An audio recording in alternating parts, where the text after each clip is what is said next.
The Daily Signal was one of 442 outlets targeted and had our press credentials revoked. Why? Biden decided to change it to protect his image and reputation. All of us are trying to get to the truth. And so journalism is becoming a lot more complicated. If we do mess up and get something wrong, we will fix it. Trust in media organizations plummet, in part because they haven't been honest with their audience about the agenda that they have. The world of speech and journalism has changed forever after the murder of Charlie Kirk. It is frightening to think that you need to resort to having a security team protect you. Do you say to yourself, I don't know if this is for me anymore? Rob, it's great to be here at what I call the Heritage Foundation, but also the Daily Signal, which you are the head honcho of. And you're just explaining to me the difference between the Heritage Foundation and the Daily Signal, yet also the connection between the two. And I think that if I don't know that much about the history, probably my viewers don't know either. And it's actually very interesting to hear why the Daily Signal had to separate from the Heritage Foundation. So give us a little bit of the history here. Sure. And I should start by saying the Heritage Foundation is a 52-year-old organization, and throughout that long tenure, it's had other media initiatives that it's launched, probably most famously in 1995, the creation of townhall.com, which 10 years later was sold to Salem Media. And I came to the Heritage Foundation in 2007. It was a time after the Town Hall folks left, and Heritage was, I think, trying to figure out this emergence of bloggers and digital media. Remember, it was at a time when a lot of social media platforms were starting to emerge, and it was a very exciting time to be at Heritage. And so in 2014, we launched the Daily Signal, in part because there was a frustration on the part of the Heritage leadership team that it was increasingly difficult to get op-eds and commentaries placed in legacy media publications. For whatever reason, they were just struggling to break through in those platforms. And so why not create our own where we could be a resource for heritage policy experts to publish their work? And so that's how the Daily Signal originally started. We had a very small team of reporters at the time, and it was great. We were trying to shake things up and disrupt the media monopoly in Washington, D.C., and I think having some success at doing that. And so fast forward to 2023, and you had a situation in the White House briefing room where Karine Jean-Pierre was the press secretary at the time. And on August 1st of that year, they decided to change the rules for who was allowed access to the White House press briefing room. And the Daily Signal was one of 442 outlets that was targeted and had our press credentials revoked. Why? Because they said you needed to have a congressional press credential in order to enter the White House. Now, that was never the case before. We had a reporter in the briefing room during the Obama years and during Trump's first term. Biden decided to change it, I think because he wanted to restrict the number of reporters who had access. Now, remember, this is a period of time when Joe Biden was, as we've come to find out through Jake Tapper's book and others, was really trying to protect his image and reputation. There were questions starting to be asked about whether or not he had the mental acuity to serve as president. So I don't think it was a coincidence that they were trying to crack down on the number of people who were asking questions at press briefings, and the Daily Signal was caught up in that. I don't think it was specifically us necessarily being targeted, because obviously there were over 440 outlets that were affected. What happened was that prompted me to re-examine our structure, and went to the Heritage leadership team, Heritage President Kevin Roberts, and I made the case that the Daily Signal could not function as a media outlet if we did not have access to the most important institutions in Washington, D.C., including Congress and the White House. And so that started this process of us becoming a legally independent and separate organization from Heritage, which is how we operate today. Well, I have to ask the obvious question. You did apply to try to get credentialing and the Biden administration wouldn't let you. That's right. We did appeal. We attempted to overcome this restriction that they put in place. So the credentialing for journalists in Washington is handled differently depending on the institution that you might necessarily be applying for. So let's take the three branches of government. The White House was always handled through the Secret Service. And so the Secret Service would evaluate your desire to attend the briefing room, and that's how our reporter was able to go there during the Obama years and the first Trump years and the beginning of the Biden years. Congress is controlled by a group of other journalists. So there's different galleries, is what they call them in Congress. There's a radio TV gallery, there's a periodical press gallery, a daily press gallery, and a photography gallery. And other journalists elect themselves to leadership positions, and they basically determine whether or not other media outlets are allowed to enter. Because of our affiliation with Heritage and the fact that Heritage wasn't primarily in the news gathering business, they always put a restriction and said that the Daily Signal wasn't eligible. Now, we were hardly alone. There were other conservative outlets that have had fights with the gallery as well, Breitbart being one of them, the most notable, where it was, I believe, in the first Trump administration, where I think they eventually were able to get press credentials, but there was quite a fight that took place. And the Supreme Court has very limited, I think maybe 24 reporters who actually are credentialed because of the limited seating that might be available. And I think that, Marissa, the reason we're talking about this is the media landscape is vastly different today in 2025 than it was decades ago when a lot of these institutions formed these groups and the credentialing rules. And so you might have somebody who runs a Substack or a YouTube channel who has a much greater audience than a traditional news gathering organization, yet they haven't figured out yet how to provide them with the access that I think that they probably need to cover some of these institutions that make important decisions about the American people. I'll tell you, this is something that I didn't even realize, because if you're a pedestrian like me, and you mostly hear that it is only the Trump administration who is rocking the boat and is changing credentialing, and there are attorneys who used to receive certain privileges to be able to go in and out of the White House, and it's all Trump's fault, and it's only Trump who's making any changes. And previously, there were no changes that were ever made by any executive orders and leaders. And here you are telling me that, there was restrictive press during the Biden administration, which totally makes sense because they didn't want anybody to see what condition he was in. That's right. Well, and you did have people like James Rosen at Newsmax who were asking questions that they probably didn't like, and this has since come out in the subsequent years as now people have re-examined what was going on during that period of time.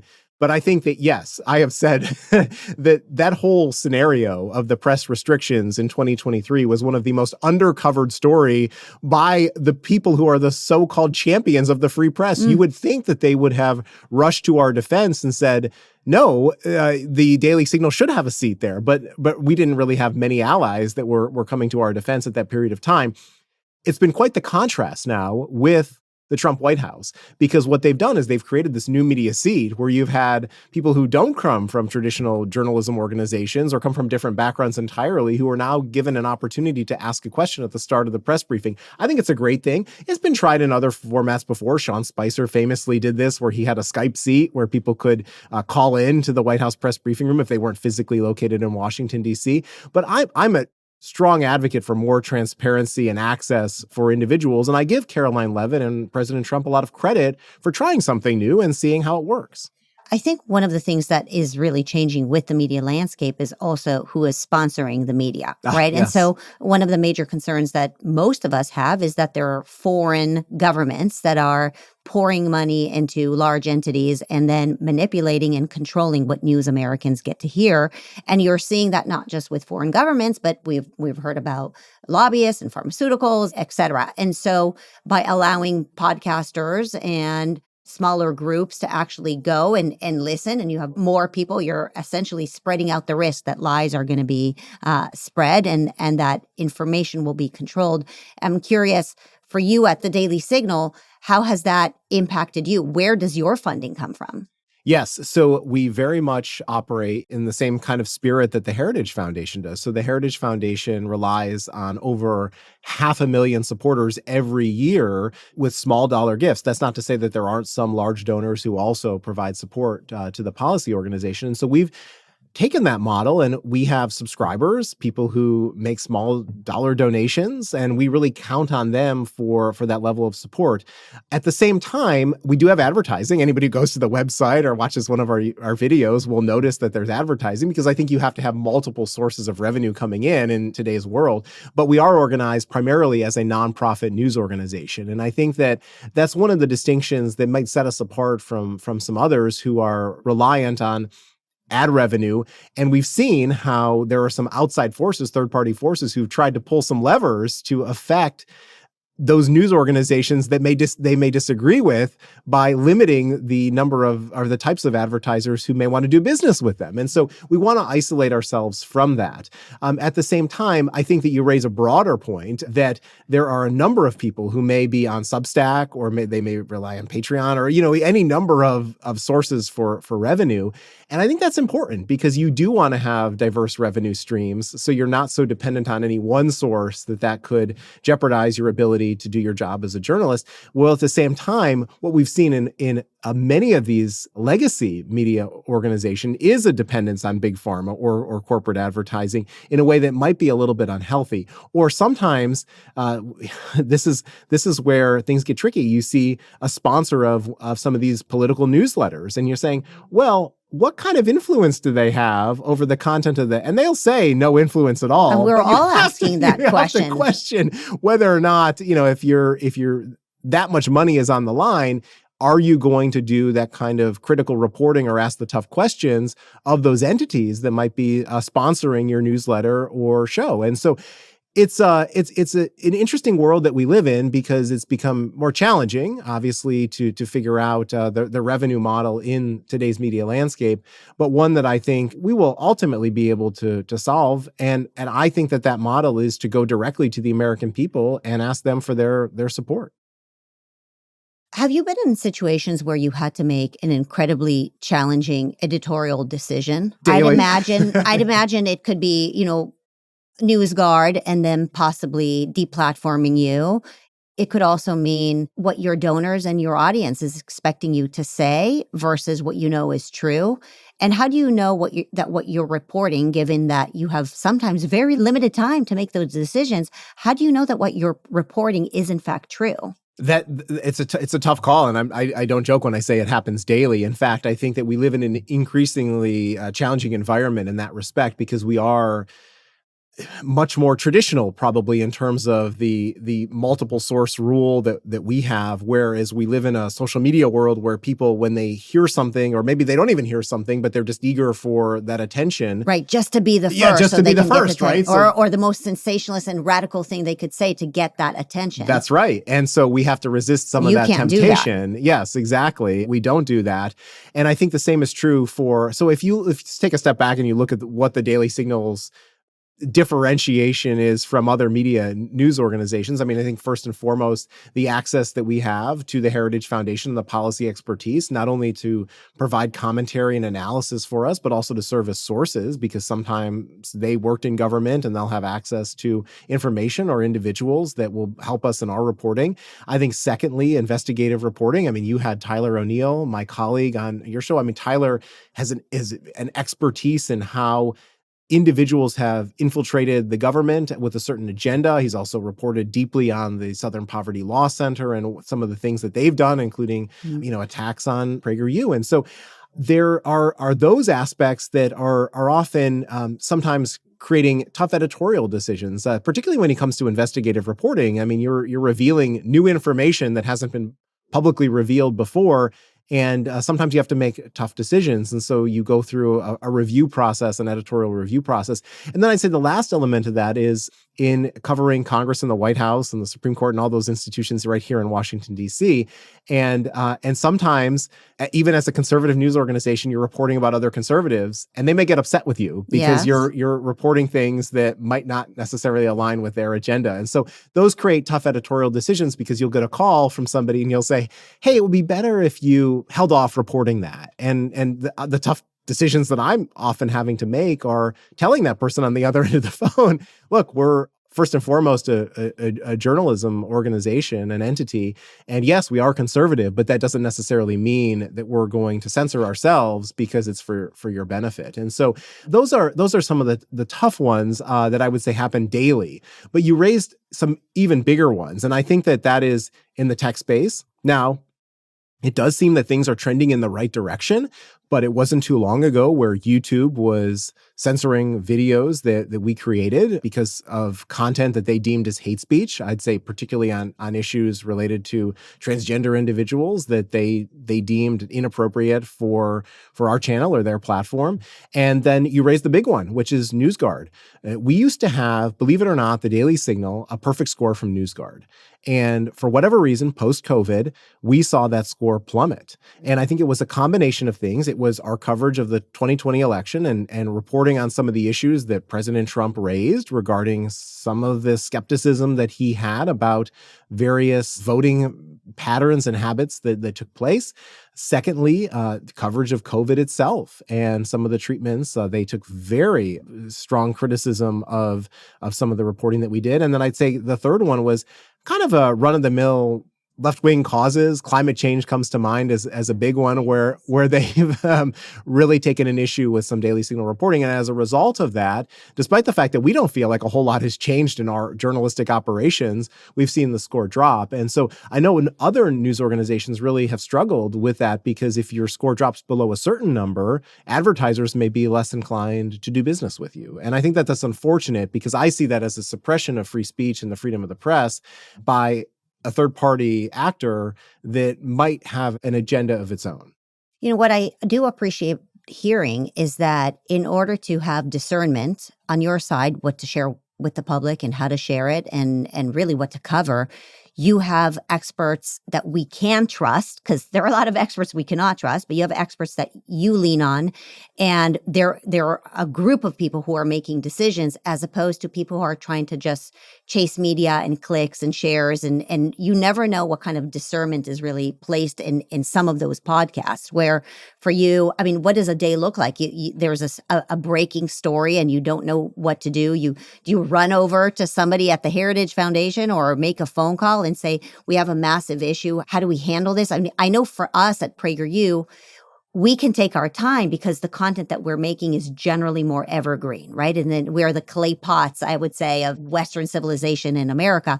But to be on the news front where you kind of have to be on the forefront of breaking news, that takes a lot to compete against podcasters that immediately just go shout stuff on X. And if they're wrong, they just get to say sorry and nothing happens to them. There's no consequence when they lie or make catastrophic mistakes. If they're correct 70% of the time, everybody forgives them. But if you're wrong 30% of the time, you are toast because you're an actual organization that's associated with the Heritage Foundation. You are a target in that way. That's a good way of summing it up. And I'd say that the challenge with that is particularly with a small team. So we have 14 full-time staff and 4 journalism fellows.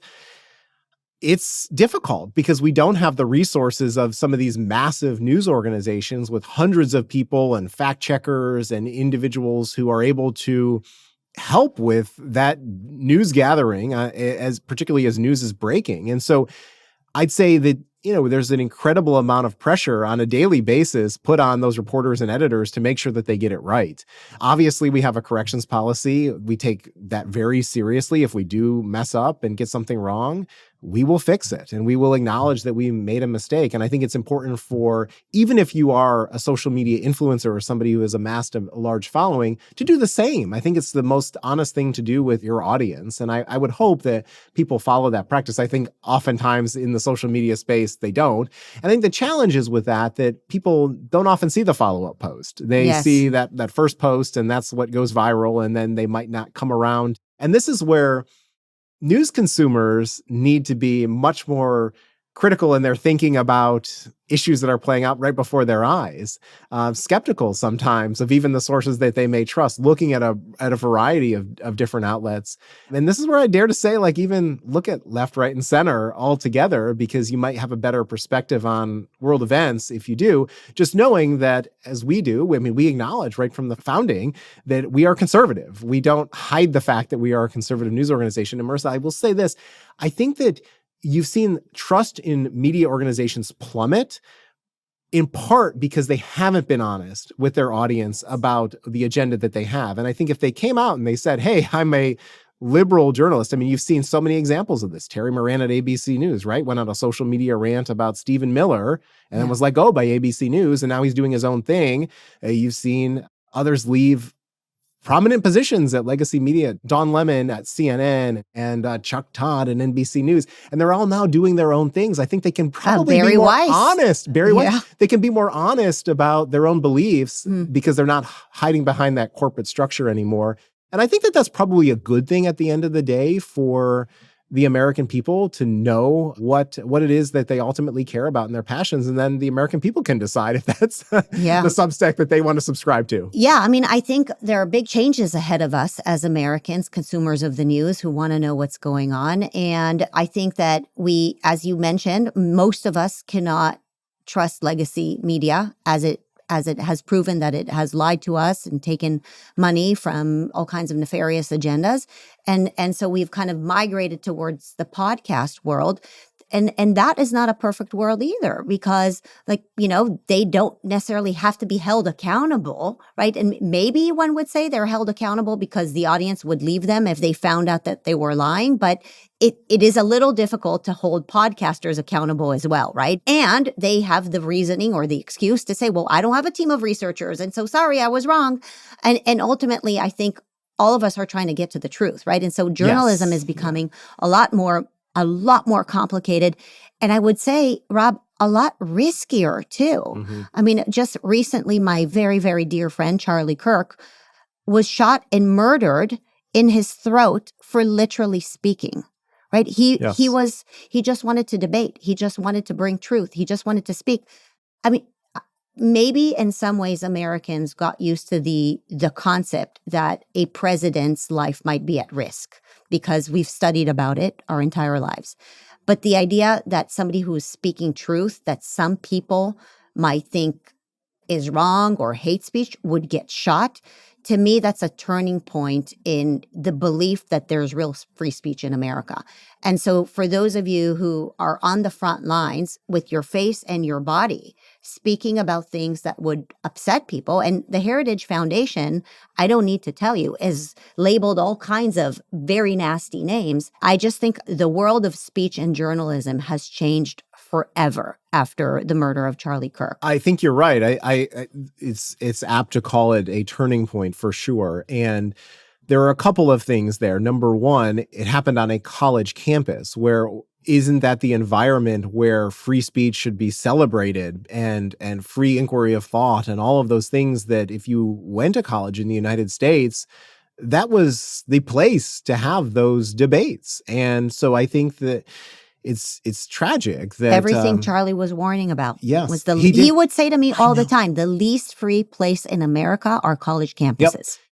It was 2 decades ago when I was in college that these bias-related incidents committee and bias-related reports would start to pop up. And I experienced it firsthand on my own college campus. And I saw what at the time I feared, and you had people like Bill O'Reilly and others warning about this. And I think Charlie would talk about it often, right? The suppression of debate on campus or speech more precisely.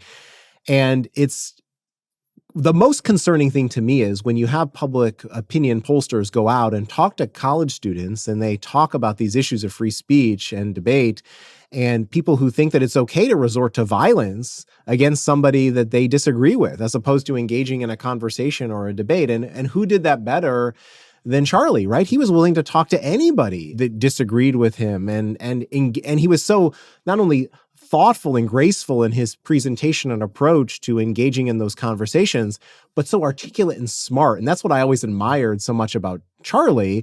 And I think that if we can learn anything from this tragic moment, is that I hope that people will be still willing to engage in those conversations and don't retreat, because you're right. There certainly is that intimidation factor. You brought up the Heritage Foundation, and I think what's happened over the course of the past year with regard to Project 2025 and how so many people are exasperated by it with the protests and everything else that you've seen take place. This is something that Heritage has done since 1981 with President Reagan in terms of putting together a playbook and policy ideas and personnel recommendations. And don't think that those on the left who try to silence you are going to affect, how we do our business. Yes, we may have to beef up our own security and take precautionary measures to protect ourselves, but that's not going to silence conservatives from trying to achieve the truth, which you talked about, but also a better life for the American people, which is ultimately why I got in this business, which is why I think so many people have gravitated toward conservatism, including Charlie, because they ultimately want to see people in this country flourish. When you first went into journalism, did you ever imagine that we will be in a situation where we would have to travel with armed guards and worry that people would recognize our faces? Not really, no. I did go to journalism school on a very liberal college campus. My first experience in intro to journalism class was from a professor who came from a far left view and was talking about advocacy journalism, which I'm not necessarily opposed to, but when young, impressionable minds are indoctrinated with that belief, and you have an entire generation or multiple generations coming out of journalism school with that mindset, then I do think that we end up in a situation where we are today, where it is difficult for a conservative to go into a liberal newsroom and have a successful career. I think that's partly why you've seen such a growth of conservative media organizations, because they have been shut out of those environments. And I think that's great that we're flourishing, that you have the Daily Caller, the Daily Wire, the Daily Signal, the Washington Examiner, Breitbart, PragerU, giving a platform to so many young people who otherwise might not have pursued a career in media.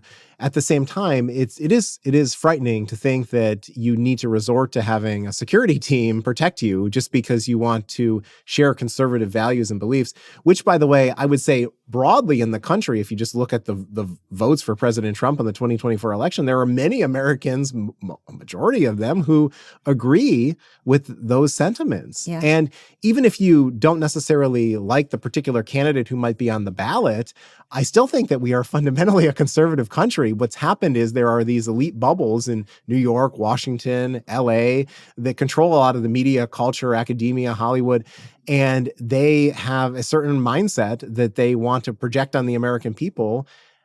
But ultimately, I do think that there's a resistance to that. And I think that you're a testament to that, and your organization and the work that you do.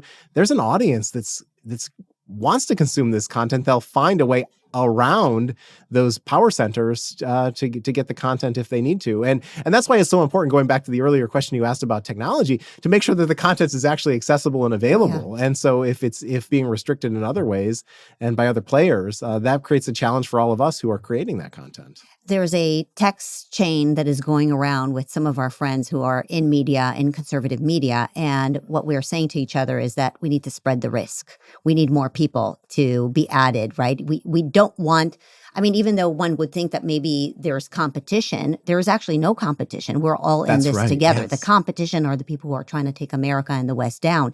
And so we're all saying we need more people. We need more people to speak up. We need more people to step in.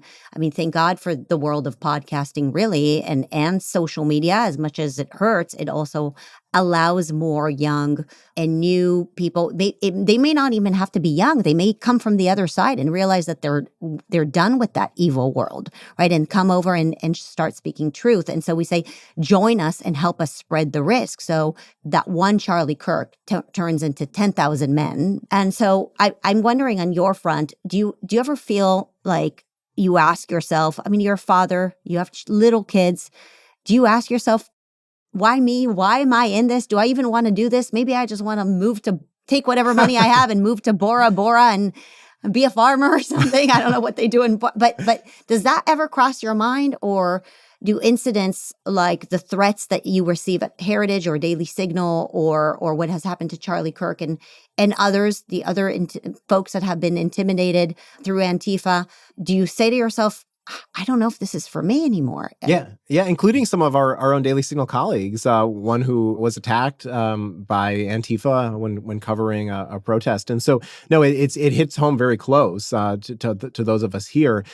I love what I do, and I think that I'm driven not only by the curiosity and the storytelling and all of those great aspects of journalism that first led me into this field to begin with, but also that passion for a mission. And the Daily Signal is unique also in that it is a mission-driven news organization. Not all conservative media are. Some exist for a variety of other reasons, but our mission very much aligns to lead us to the good life and telling stories and trying to focus on policies and things that we think would lead our country down a better path. And so I do feel that is why I show up to work every day, get out of bed, and what I'm striving to do.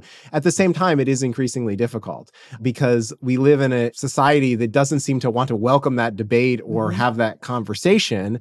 And it's one of the reasons why whenever I get an invitation to go on CNN or NBC News and platforms that are outside of the conservative media world, I jump at that opportunity. And even though it might be difficult, and some people say, I don't know how you sit there at that table and have that debate. And I say, no, I'm proud to actually stand by my values and belief and articulate the principles that we believe in, because I think it's important to not only do that and make sure that those conservative ideas are present in the conversation, but hopefully I'm persuasive and somebody who's watching on the other end will hear the message and say, actually, that's common sense, or that what Rob is saying isn't so extreme, and it's not the divisive characteristics that an anchor on one of these stations may have articulated previously. And so I do think it's important for conservatives to be in that environment. At the same time, I made a choice when I first came to Washington, D.C., and I was my first job, I was working for an organization that advocated for students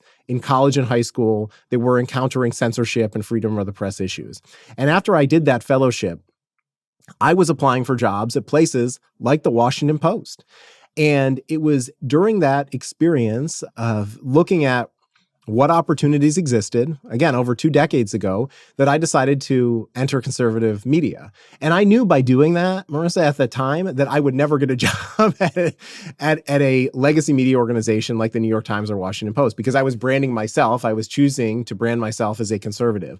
And it was one of the best decisions that I ever made. And so I spent about 5 years as a reporter covering Congress and working for 2 great media organizations before coming to the Heritage Foundation in 2007, and then later founding the Daily Signal. And what we're trying to do today is, through our journalism fellowship program and other things that we do, is to give that next generation an opportunity. They could choose to go in to some legacy media organizations and maybe be that common sense voice in the newsroom. And I hope that they do. And then there will be others that choose the path that you talked about, whether it be podcasting or maybe building your own media empire or whatever it is that they decide to do. But we do need more of them. And it's so critically important. And by the way, I think we need more of them in all facets. We need people who are really creative when it comes to producing documentary videos and short films and telling a story that way. We need people who are interested in doing investigative reporting and the deep dives and all of that political journalism that we strive to do here at the Daily Signal. And then we also need people who are like Charlie Kirk and just beautifully articulate in having these debates and conversations and going on news programs and being able to mix it up with Governor Gavin Newsom or the next person, right? And whatever suits you, I would say if you're watching this and you're interested in journalism or media, pursue that career, because they're going to college, though, would you recommend going to journalism college? That's a tough one. How would you recommend if somebody is listening and they want to enlist? Because, truly, Rob, I believe... Enlist is a good word, yeah.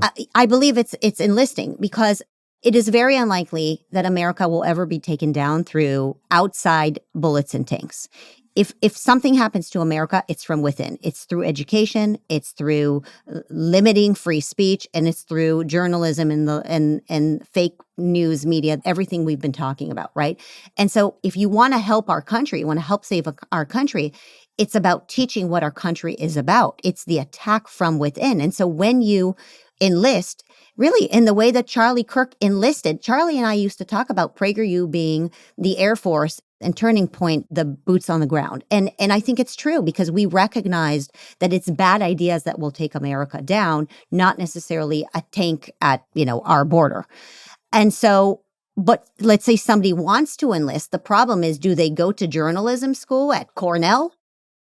There are some great aspects about journalism school, and there are some great journalism schools. And I'm glad to see that some more conservative or Christian colleges are investing in journalism schools. I think of the Hillsdale Journalism Program as being one of the premier organizations led by John Miller. It's fantastic. And I think that if you go and you are able to understand some of the foundational principles about the First Amendment and some of the practices in journalism, if you can acquire those skills, that is just tremendous. At the same time, there's that balance. If you go to journalism school like I did, and you spend a lot of time in the practice of journalism, you might not get that experience in the more classical education that you would receive in a humanities and sciences program, and right? Journalism is changing Yes, it is rapidly, changing. right? Yes. By the time you graduate, the whole terrain is different. It definitely is, yes. And certainly that was my experience in college. I mean, it was changing then, and it's even changing at a faster pace today.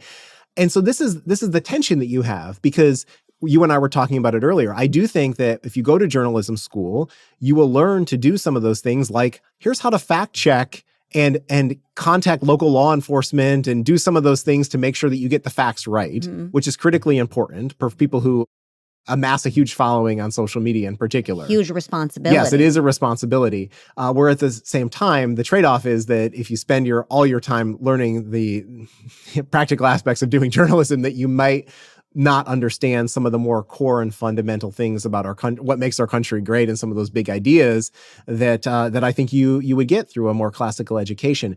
And so trying to find that balance, if you do go to journalism school, don't disregard those other courses that you might get in college. And if you don't go to journalism school, look for opportunities to practice journalism. And there are so many organizations that provide that opportunity today to create a campus newspaper. And it might not be the sanctioned campus newspaper, but you might be able to do journalism in a different aspect on your college campus. And even if you don't choose to do that, you today can practice journalism on your own through social media or through podcasting or through some other means. And so I think that's one of the aspects. And the final point I'd make on it is, if you decide, or if you're already a college graduate and you have a desire to move into journalism, there are so many great programs that exist today, whether it be the National Journalism Center, or the Fund for American Studies, or the Intercollegiate Studies Institute, or programs like our Journalism Fellowship, or the Daily Caller News Foundation has a great journalism fellowship program. And so I think that those are things that exist today that may not have existed a couple of decades ago when I was coming into the field, that I certainly appreciate. And I've seen students come through those programs much better off because of the training that they received. And I think that that's really phenomenal. I think we're in a better position today as conservatives because we have those training programs than we maybe were in the past.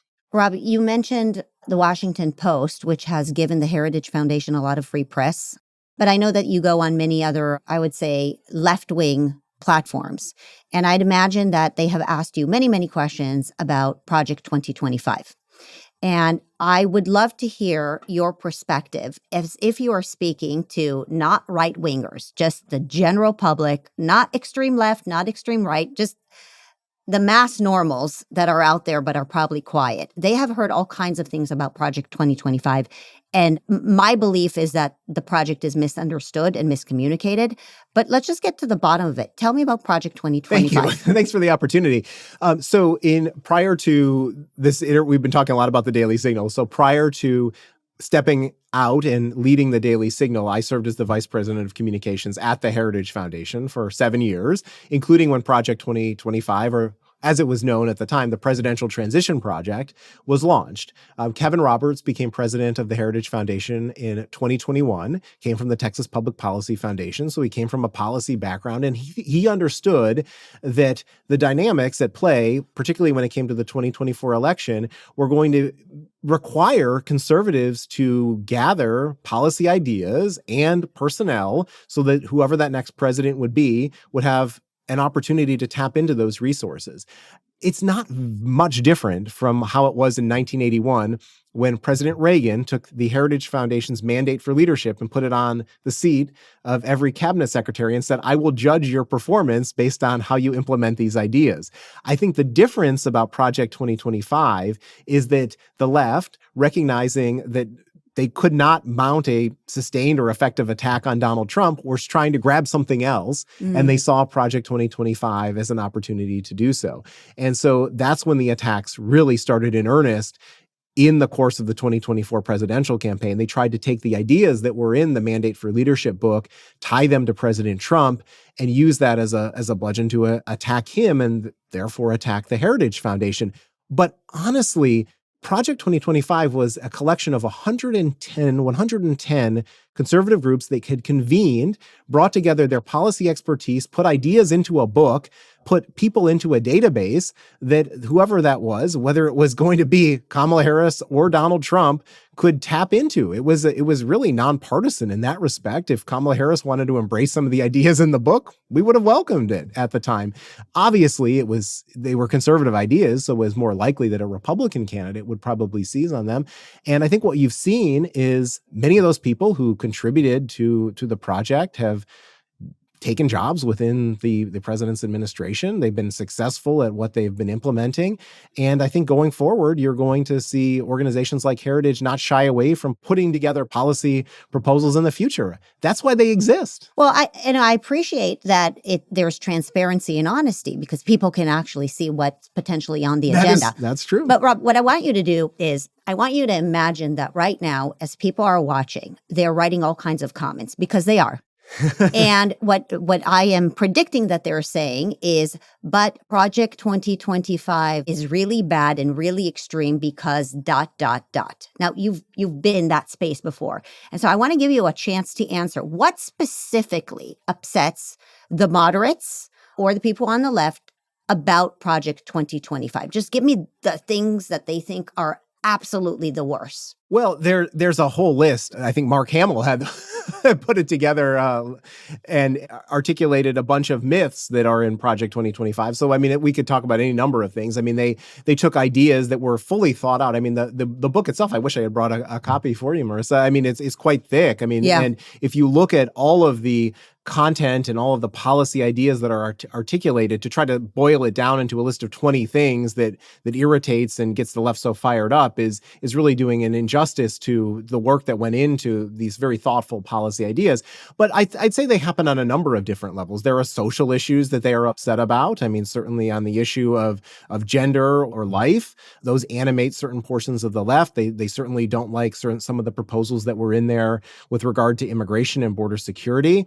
And what I'd say is, if you actually take a look at these ideas, they're not radical in any respect, at least in my perspective as a conservative. Let's go into border security, because I think this is an issue that Americans are very passionate about. I think it's and deportations. Exactly. Yes. It brought them out to vote for Donald Trump. It was one of the key issues. So what did Project 2025 say about immigration specifically that labels the Heritage Foundation as so extreme? Yeah. Specifically on the issue of immigration and border security, there were a number of proposals. There was a whole chapter on that particular topic. I would say on border security, obviously making sure that you had a system in place, not only with the policies at the federal level that would allow the administration to deport those individuals who entered the country illegally, but also putting in place the security measures that we've seen Tom Homan and others talk about on almost a daily basis. And so one of the things that passed in the One Big Beautiful Bill were all of these resources that Tom Homan has spoken about and why he needs, whether that be more ICE officers, because there's a massive number of illegal immigrants in this country who came in during Joe Biden's tenure, it's going to take more than they have right now to be able to do that. Whether it be the deportation policies, putting in place systems where there are enough beds and enough resources to process people and remove them from the United States in a legal way that allows them to return to their home country. And then obviously finishing the wall, all of those things that Donald Trump has been talking about, it seems like for 10 years, right?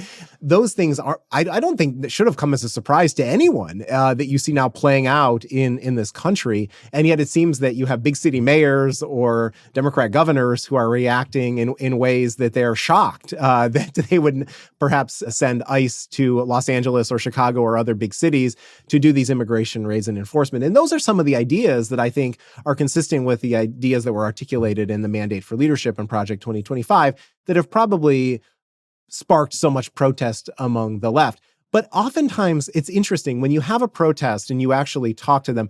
Armstrong Williams, who's a commentator and somebody who has his own show, the Armstrong Williams Show, went out and interviewed some of them. And it was really interesting to listen to the conversations that he would have with some of the individuals. And they really are ultimately just boil down to calling you names. And fascist is one that comes up frequently, and dictator. And I think if you ask them substantive questions about what's actually in Project 2025, they have a hard time articulating it because chances are they haven't read it. They probably never read it. They haven't read it. I mean, they won't watch a 5-minute video from PragerU and attack us. You think they'll read your entire document? No way. That's right. That's right. And so there are the policies, and then I think one of the other aspects of it that was different this time is that we recognized, if you go back to the 2016 election, and Donald Trump wins. It was a surprise, I think, to many people, certainly in the establishment, maybe not to conservatives as much. And Trump was putting together his team. And so making sure that you had dedicated conservatives who were going to actually carry through, and because we all know personnel is policy, and if you put the wrong people in place, they may not carry out the policies that were promised by the Trump campaign. And I think that's one of the other differences this time around in the second term than maybe existed in the first term. And I think Trump's effectiveness over the course of his first 6-8 months, has allowed him to do things differently than he did in his first term. First of all, he was dogged by Russia in that first term. He didn't necessarily have all the people in place. And this new cabinet and all of the people who are working for them have been much more effective. And I think that that's probably generated some of the hostility and anger because they see that he's actually getting the job done and carrying through on the promises that he made. Do you think that the left-wing media has been unfair in the way that they're describing Project 2025? Or yes, are they honest about it, but they're just throwing ad hominem attacks and are shocked by it? Well, what I've seen in my time, obviously being affiliated with the Heritage Foundation, including running the comms team here, is that any headline usually now screams Project 2025. Yes. I think that there's a sensationalism and there's that clickbait mentality that a lot of them have adopted because they know that is the term that is going to get eyeballs. And so naturally they will lead with that whenever they're talking about any particular situation, whether Heritage puts out a new policy report on family policy or our approach toward China or big tech or what have you. It's always going to be framed in that lens. And that's what I think is probably not an accurate way of describing things. At the same time, yes, I mean, I do think that there is, I think that the fact that there is so much attention on the Heritage Foundation is in part because they know that Heritage is the most influential policy organization in Washington, D.C. And so naturally, they're going to pay closer attention to some of the things that were recommended in Project 2025, and particularly if those policies are now being enacted by this administration. And so it's a balance. I wouldn't want to cast too wide of a net and describe all of it as unfair. But for the most part, I do think that those who work in legacy media don't understand conservatives, and they don't really even take the time to try to understand conservatives because, again, I'll use the term before, I think they live in their bubbles and they probably don't have many conservative friends. They don't interact with conservatives a whole lot. And so therefore, when they see a conservative idea come out, they react with a certain level of alarm that I think is probably unfair. Who do you think are the people that continuously attend these riots or protests outside of the Heritage Foundation building? Who are they? Are they paid? Are they random board people? I don't have any evidence to indicate that they're paid. It's interesting though that they usually do show up at the top of the hour and leave at the bottom of the hour. So that is curious that they. It's like a 9 to 5 job with a coffee break, a large coffee break in the middle. Right. There's an encampment at Union Station, which is not far from the Heritage Foundation, and they tend to congregate there for various protests. And by the way, it's not just Heritage. They were protesting outside of the Hall of States, which is where NBC News and Fox News bureaus are located. And so they go around to various locations on Capitol Hill or throughout the Washington, D.C. area. Obviously, Lafayette Park and Lafayette Square across from the White House is a big destination for them as well. And again, there could be a combination of people who are committed left-wing activists who are deeply angry about the direction that they see the country going, or they could be other individuals who may be making some money off of an opportunity to show up outside of these locations. But I will say, as so many people have said in the past, I mean, you're not going to be catching that flack if you're not over the target. And so I think that that's probably why some of these entities have faced increasing protests, including the president and vice president themselves, wherever it seems they go, including dining out in Washington, D.C. and being, having protesters encounter you right at the restaurant. Yeah. It's kind of sad that you can't even venture out into the city and not experience that. So here's another hard question. And honestly, I contemplate this question all the time. What do you think the media landscape is going to look like in 10 years from now, given everything that we're going through, AI coming into the picture, podcasting, legacy media, distrust, what happened to Charlie Kirk, the riots, the fear-mongering, NewsGuard, everything that we're going through. If you could just imagine what 10 years from now looks like, what do you think that looks like? Wow, I wish I had all of the answers, because I would definitely set me and the Daily Signal on a course to figuring out where the audience is going to gravitate toward and how to best reach that audience. I would say, I think a few things. I mean, you mentioned AI. There's no question that AI is already having a profound impact on the media world. And it's going to probably create a situation where, I'll just give you an example from sports journalism. There's an app called Game Changer, primarily for baseball, right? And it uses the box score to write a story for you. Now, will we see that for professional sports, NFL games, NBA, Major League Baseball? I don't know. I mean, does that replace the reporter who tells the story of the game? Because AI can look at the statistics and come up with a story that is much faster and maybe even superior. And than you can even tell it to write in your voice, right? It would learn your voice, and so it could sound like that. Do you have that for congressional votes, where it can look at the roll call vote and tell you what happened? I don't know, but I'm just saying, like, those are scenarios that I think we who are in the journalism business probably need to start contemplating and grappling with. At the same time, I think it can have some probably really good uses, maybe when it comes to editing or even fact checking and simplifying some of the processes there. In terms of the actual democratization or fracturing of media, I do think that legacy media organizations, which have for far too long, in my opinion, set the narrative and agenda for what is being discussed in Washington, D.C. and these power centers in our country, will lose more influence. I think you're going to see an increasing rise of podcasters. You saw that certainly during the 2024 election. Donald Trump going directly to podcasters, having long-form conversations like we're having now, where the American people were able to see him, not through sound bites and clips that were cut. And we continue to see some of these legacy organizations do that to this day, where they distort the context of what somebody may be talking about. You're going to see more of that. I think politicians gravitating less toward those traditional outlets and going more directly. And then I think finally, the distribution is going to change entirely, how people consume their news. And so you have an older generation that is still getting the newspaper delivered in their driveway or in their mailbox every day. Fewer and fewer people are going to rely on that. Maybe we'll even have fewer and fewer newspapers, which I think is a sad thing, because I do worry about those news deserts and the fact that you can't get local news. I got my start working for a weekly newspaper in upstate New York. So, I mean, that's, that was very important, not only for the community, but to know what was going on at the town council Yes. meeting and the school board meeting and local sports. And you probably had mentorship when you did that, which is really hard Yes, if you're working it somewhere is. online and there was nobody around you to teach Yeah. you what was done prior. But I think that the American people will still want and they still Yeah. need that information about what's happening in their Yes. local communities. So there's a great opportunity for entrepreneurs to figure out how is it that we're going to distribute the news in a new form. It might not take the 6 o'clock local news broadcast or the local newspaper, but is there another mechanism that the American people will consume information with? And I think that that's probably a few ways that the media will be different in 10 years, but I don't know. Yeah. Do you have... Yeah, I mean, I think through this a lot all the time. And I actually, I don't mean to sound like Switzerland, but I think it will be somewhere in the middle because Okay. I think the legacy institutions have obviously failed us and we don't trust them.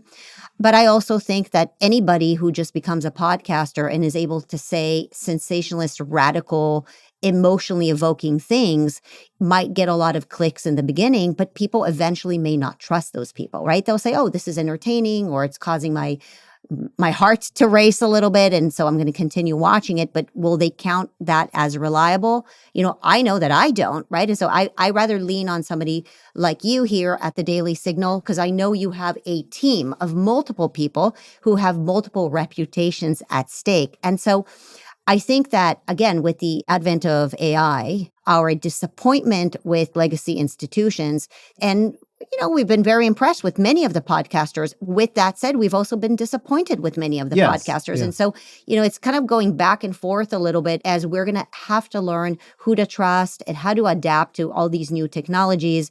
And just because some experts disappointed us, it doesn't mean that we're never going to the hospital again because no expert can actually help us, right?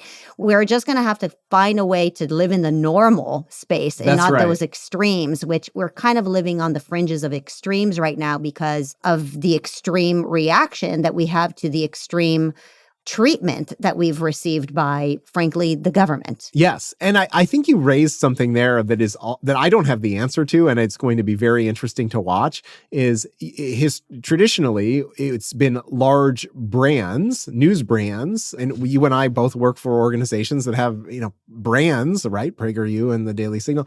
But individual personalities are increasingly going to compete with those brands. And that's where I think we talked about it earlier. Individual news consumers are going to have to discern who do they trust? Do they trust the Joe Rogan of the world, who, you know, is obviously able to have a huge following and get great guests? Or do they trust a more traditional news organization that might have a clear set of journalistic standards? And it'll probably be a combination of the two. I don't know that anyone will rely on any one source. I do sometimes talk to donors of the Daily Signal, and they'll say, "You're my only source of news." I worry. I say, "Well, we don't. That shouldn't be the case. We're not covering the entire world, and so Right. please make sure that you're looking for other sources of news as well." And that is one of the things that hopefully, as more adept individuals and figure out different sources and ways to. Because we have to remember there are other things happening in the world than politics and news, right? I mean, they're trying to live a life and work a job and raise a family. How do you have time for all of it? Right. And so maybe that's another thing that we can figure out in the next 10 years is to deliver the news and to a time-constrained audience that they find more valuable. And helpful. On the one hand, you need to listen to the entire podcast in order to really discern whether you can trust that person. On the other hand, you know, people don't have that time. And so I think there's a lot of confusion. Ultimately, I would say two pieces of advice is if you're listening to anybody, whether it's an organization or a podcaster, I would say, what do they have to lose? What is the consequence if they actually spread a lie, right? Can they be sued? Can they actually lose a reputation? Is there a consequence? Have they spread lies before and there was no consequence to them, and so therefore they could spread lies again? And the other thing I would say is, you know, how do you hold them accountable, right? Is there somebody else that they owe allegiance to, possibly? And is that maybe a reason why they may not be sharing the truth with you? And so, you know, but I think ultimately there is more responsibility than ever before on the consumer and the viewer, because we just need to put in the work. We can't be told, you know, the experts are going to tell you, or that one podcaster or person that you just worshipped is always going to be correct on everything 100% because they were correct on a few things that you were really passionate about. It takes some work. It does. And I think that accountability you spoke about, I mean, certainly PragerU and Daily Signal, confront this because we have donors that expect us to deliver on the promise. Yeah. I mean, they are giving their treasure to us to do our work and carry out our mission. And I suppose that on a certain level, if you run a Substack newsletter, you have supporters who are making a financial commitment to you, and you will ultimately hold them accountable whether you renew your support for them or not. But that is probably one of the best ways that the American people can make that judgment call about who is telling the truth, because that's ultimately, I think, what we're all after. And it's so important to have the mechanisms in place to be able to do that. Yeah. Well, I know that both you and I share a passion for leaving this country definitely not any worse off than how we found it. Yes. We have kids, and we are planning on, God willing, raising them here, and God willing, they'll be safe and prosperous as we had a beautiful life and have a beautiful life here in America. And so I want to give you an opportunity. We call PragerU the clay pots of Western civilization and America. So I want to give you an opportunity to leave a message in our time capsule that maybe your great-great-great-grandchildren, God willing, will be able to listen to their great-great-great-grandpa in 250 years from now. What would you like to say to your kids? Well, I'm going to pick up on that theme that we were just talking about, and that is pursuing the truth. I think that is one of the most admirable things you can do in your life. And obviously for me, faith is a big part of my life. And so, believing in the word of Jesus and following the teachings that he made. But on a more practical level, Marissa, I would say, give your best at whatever you do and treat people well. That's what I ultimately try to do. I think that as conservatives, we've talked a lot over the course of this conversation about the position that we're often put in. But I firmly believe that we have the better ideas to lead more, to have a more flourishing country and let the American people prosper. And if we're given the ability to articulate those and persuade the fellow citizens of what opportunities exist, I think that 250 years from now, as we're approaching the 500th anniversary of the Declaration of Independence, we'll be a much better place. God willing. Well, Rob, it was a pleasure getting to know you better and chatting with you, and thanks for coming on. Well, thank you, Marissa. This was a pleasure to join you. I appreciate the opportunity.